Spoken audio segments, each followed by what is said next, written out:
Hey guys, Rob from the Off-Grid Tiny House. What are you guys doing to prepare for SHTF? I recently just got the tiny house wind turbine and the solar situated the way I wanted to here at the Off-Grid Tiny House. And basically, things are looking up pretty good. Just did a couple tests here with the wind turbine, working with the solar to power up the tiny house. And since adding the turbine, I'm now able to run the inverter longer and harder, faster, stronger, to power 120 volt items. So pretty sweet, guys. Just wanted to know, what are you guys doing in your area, your situation, to prepare in case something happens coming up. And in Canada, definitely looks like something's going to happen because our housing market's on fire. No one can afford housing because of that, because the prices are going up and up and up and up, and along with the country's debt. So a lot of people are turning to the tiny house movement to see if they can go that way, but it's pretty tough unless you own some country property somewhere in Canada or out in the US. You gotta isolate yourself from the grid, because the grid is basically, I'm gonna say, your alarm system. And what do I mean by that? Well, power outages, fake news, all these things come from the grid.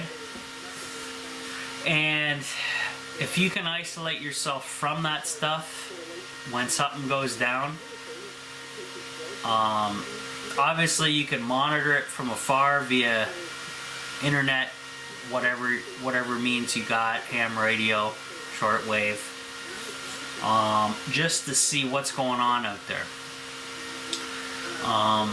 But then again, if the internet goes down, you're going back to the good old ham radio, shortwaves, to see what's going on, because if you're isolated from that, you're going to be pretty comfortable. And I live pretty comfortable here in the Off-Grid Tiny House. One thing I do need to finish this year, though, is my rain catchment system, so I can be in here full time.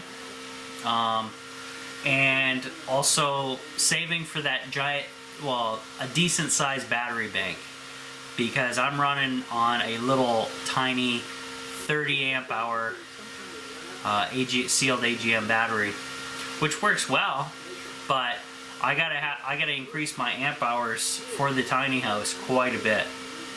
33 amp hours is nothing, literally, because the rule of thumb for your batteries, even though it's a deep cycle, you want to stay at like 80%, 50 to 80% maximum discharge of those batteries. So you take 33 amp hour and cut that in half. That's not very much power after the fact. But the nice thing about having my little setup that I've discovered so far is, because the battery capacity for storing energy is so small, that the solar takes like minutes at most or even seconds at most to recharge the battery fully. And in combination with the wind turbine, it doesn't take long, guys, to recharge that battery. So what do I do now that the battery's full and I still got solar and wind coming in? What am I doing? Well, now I need to act like I do in a conventional house and leave everything on all the time, to burn up that free energy. So I got my inverter set up running now, a lot longer and harder than I had before.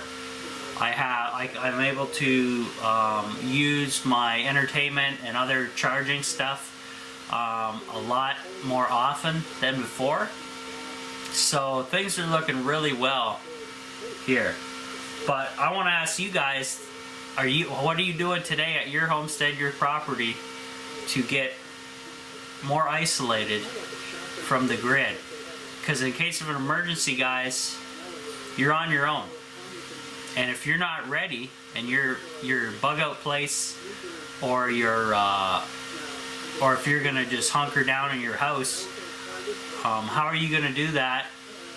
And are you gonna be comfortable doing that? Do you have some entertainment? Do you have a little solar setup, a little wind setup? You know, these are things to look at now, as opposed to, oh, some big emergency happened. I can't go out or leave my house or my property to get supplies or to get some items to help me get by more comfortably. Now's the time to do it. So instead of going to, you know, Starbucks, whatever you guys blow your money on, case of beer, whatever, now's the time to think about definitely getting your goodies, your preps, get them all together now. When the getting's good, there's no pressure, no stress. If you have the funds to do it, definitely do it. And go from there. Like little things, guys, you can start up to get extra toilet paper. Stuff's gonna be gold if something happens. Definitely. Think about getting a wood stove. Check out Craigslist. Check out for some sweet deals. And we're coming into spring now. Normally all the winter stuff goes on sale, including wood stoves, because it's off season. Think about definitely looking at a wood stove, and maybe even two, maybe as a backup. Get one as a backup, or at least a way to build your own wood stove. Those barrel stoves look pretty cool. You guys can check those out, look those up. But now's the time, guys. Get your bug out location squared away. Get your you know, your water squared away. You gotta have water source. You gotta be able to treat your water. In an SHTF, guys, you go from just being yourself to also being your hydro company, your entertainment company, your sewage and water treatment company, and your grocery store. It's all on you after an emergency. So get out there, get shopping, get some stuff now while the getting's good before a disaster happens. The grocery stores are, you know, insane. They're out of everything. Other stores, you know, get all your stuff now and then you're good to go. So let me know in the comments below, guys, what you're doing now to get ready.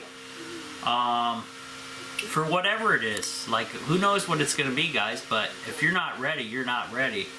And if you don't have enough stuff, you're going to be in the hurt locker permanently. Because eventually, one of these events will happen, and the grid's not going to recover from it. We're on our own.